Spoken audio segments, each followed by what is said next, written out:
හරි එහෙම නැත්නම් ඉතුරුම් තැන්පතුවක් හරි පවත්වාගෙන යනකොට ඒ සඳහා අපිට පොලි ආදායමක් ලැබෙනවා. ඉතින් මෙන්න මේ ලැබෙන පොලි ආදායමෙන් 10%ක් වාණිජ බැංකුව වෙන්න පුළුවන්, ලියාපදිංචි මූල්‍ය සමාගම් වෙන්න පුළුවන්. මේ අයට රඳවා ගැනීමේ බද්දක් ලෙස රඳව ගන්න කියන එක රජය විසින් නිවේදනය කරලා තියෙනවා.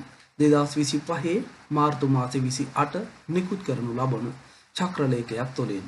එන්න මේකේ මෙහෙම සඳහන් කරලා තියෙනවා.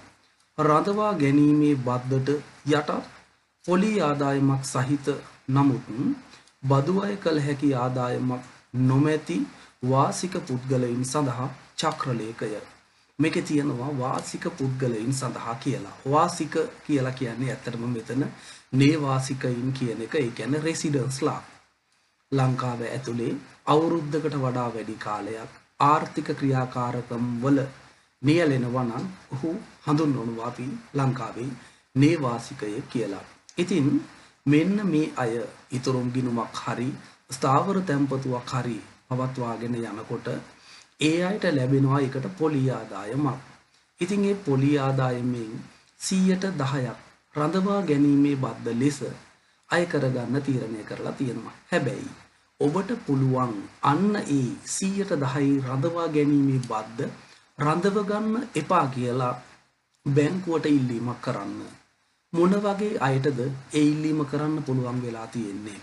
ඔබගේ මාසික ආදායම ලක්ෂ 1.5ක් එහෙම නැත්නම් වාර්ෂික ආදායම ලක්ෂ 18ට වඩා අඩුයි නම් ඔබට පුළුවන් බැංකුවට දැනුම් දෙන්න මගේ වාර්ෂික ආදායම ලක්ෂ 18ට වඩා අඩුයි.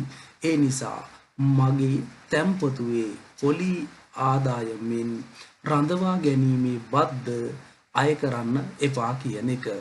අන්න ඒක මේ චක්‍රලේඛය තුල මේ විදිහට සඳහන් කරලා තියෙනවා. ස්වයං ප්‍රකාශය ඉදිරිපත් කිරීම සඳහා උපදෙස්. ඒකේ දාලා තියෙනවා ශ්‍රී ලංකාවේ වාසික පුද්ගලයෙකු විය යුතුය.